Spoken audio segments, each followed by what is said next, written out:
എന്തിനമ്മ ഇത്ര മാങ്ങ അച്ചാറിടാനാണ്? അല്ല, പിന്നെ ചെള്ളിപ്പൊടി മാങ്ങയും കൂടി കറി വെക്കാന്. നന്നായിരിക്കുവോ? പിന്നെ ഇതുവരെ കഴിച്ചിട്ടില്ലല്ലോ. ഇല്ല. ഓ ബാ നമുക്കൊരു പിടി പിടിക്കാന്ന. ഹലോ കൂട്ടുകാരെ, ചെള്ളിപ്പൊടി മാങ്ങയും കൂടെ കറി വെച്ചാലോ? അപ്പം നമുക്ക് കുറച്ച് ചെള്ളിപ്പൊടി കിട്ടിയിട്ടുണ്ട്. ഞങ്ങളുടെ അടുത്ത വീട്ടിലൊരു കുറച്ച് പേര് കൊടുങ്ങല്ലൂർ പോയിട്ടുണ്ടായിരുന്നു.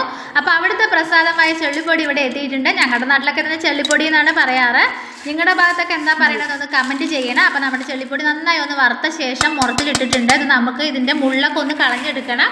കൈ കൊണ്ട് തിരുമ്പി വെച്ചാൽ നമ്മുടെ കയ്യിൽ മുള്ളു കൊള്ളാൻ സാധ്യതയുണ്ട്. അതുകൊണ്ട് ഞാനൊരു തുണി വെച്ച് നന്നായി തിരുമ്പിയ ശേഷം നമുക്കിത് ചേറി വൃത്തിയാക്കി എടുക്കണം കേട്ടോ. അപ്പോൾ ഞാൻ ചേറി വൃത്തിയാക്കിക്കൊണ്ടിരിക്കുകയാണ്. അപ്പം നിങ്ങളാണ് ഇങ്ങനെയാണോ ചെള്ളിപ്പൊടി വൃത്തിയാക്കുക എന്നൊന്ന് കമൻറ്റ് ചെയ്യാൻ മറക്കരുത്.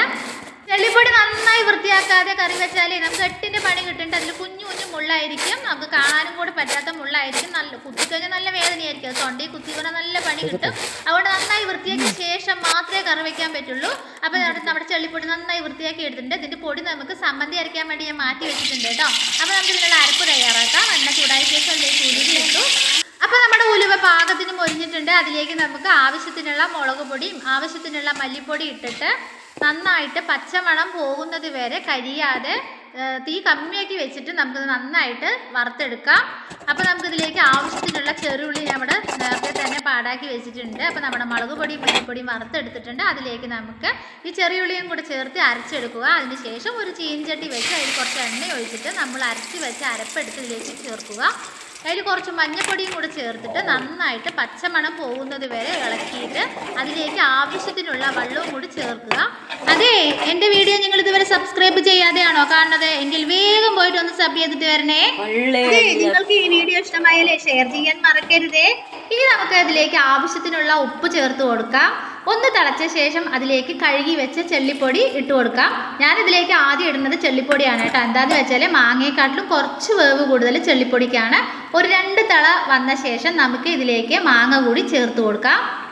മാങ്ങ ഇട്ട ശേഷം അധികം വേവിക്കരുത്. മാങ്ങ ഒരുപാട് വെന്താൽ ടേസ്റ്റ് ഉണ്ടാവില്ല. അപ്പോൾ നമ്മുടെ കറി ഇവിടെ റെഡി ആയിട്ടുണ്ട്. ഇതുപോലെ നിങ്ങളും വെച്ച് നോക്കണം. നമുക്കിനി ഇത് കടുക് വറുത്ത് നോക്കാം.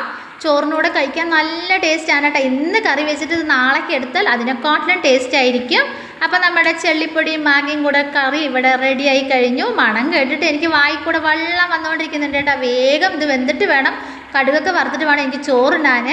അപ്പോൾ നമ്മളിതാ നമ്മുടെ ഫൈനൽ സ്റ്റേജിലേക്ക് കിടക്കുകയാണ്. ചീനിച്ചട്ടി ചൂടായി, കടുക് ഇട്ടു, ഉലുവ ഇട്ടു, അതിനുശേഷം കുറച്ച് ജീരകവും കൂടി ഇട്ടു. ഇതെല്ലാം നന്നായി മൂത്ത ശേഷം നമുക്ക് വറ്റൽമുളകും കറിവേപ്പിലയും ഇട്ടിട്ട് നന്നായി ഇത് ഇളക്കിയ ശേഷം നമുക്ക് കുറച്ച് ചെറുള്ളി ഞാൻ മാറ്റി വെച്ചിട്ടുണ്ടായിരുന്നു, അതും കൂടി ഇട്ടിട്ട് നന്നായി വഴറ്റണം. എന്നാലാണ് നമ്മുടെ കടുക് വറുക്കുമ്പോൾ ഒരു പ്രത്യേക മണമാണ് കേട്ടോ. അതെല്ലാം കൂടി ഇട്ട് കഴിഞ്ഞാൽ അപ്പോൾ നമ്മുടെ കടുക് വറുക്കലൊക്കെ ഇവിടെ കഴിഞ്ഞ ശേഷം നമുക്കിത് കറിയിലേക്ക് ഒഴിക്കണം. മണം കേട്ടിട്ട് എൻ്റെ വായിൽ കപ്പലോടാണ് കേട്ടോ. അപ്പോൾ അതുപോലെ നിങ്ങളെല്ലാവരും ഒന്ന് ട്രൈ ചെയ്ത് നോക്കും എന്ന് ഞാൻ വിചാരിക്കുന്നു. അപ്പോൾ നമ്മുടെ ചെള്ളിപ്പൊടിയും മാങ്ങയും കൂടെയുള്ള കറി ഇവിടെ റെഡി ആയിട്ടുണ്ട്. ഇനി ഞാൻ അടുത്ത സ്റ്റേജ് ഊണ് കഴിക്കാൻ പോവുകയാണ്. അപ്പോൾ നമ്മുടെ ചോറ് ഞാൻ വിളമ്പിയിട്ടുണ്ട്. അതിലേക്ക് ചെള്ളിപ്പൊടിയും മാങ്ങയും കൂടെ കറി ഒഴിച്ചു. ഇനി നമുക്ക് കൊത്തവരയ്ക്ക് ഉപ്പേരി ഉണ്ടായിരുന്നു കേട്ടോ. അപ്പോൾ ആ ഉപ്പേരിയും കൂടി ഇട്ടിട്ട് ഞാൻ ഒരു പിടി പിടിക്കാൻ പോവുകയാണ്. അപ്പം നിങ്ങളും ഇതുപോലെ വെച്ച് കഴിക്കുമെന്ന് ഞാൻ വിചാരിക്കുന്നു. അപ്പോൾ ഇന്നത്തെ വീഡിയോ എത്രയേ ഉള്ളൂ. അടുത്ത വീഡിയോ ആയിട്ട് വരാം. അപ്പം ഇന്നത്തെ ഭക്ഷണം കുശലായി.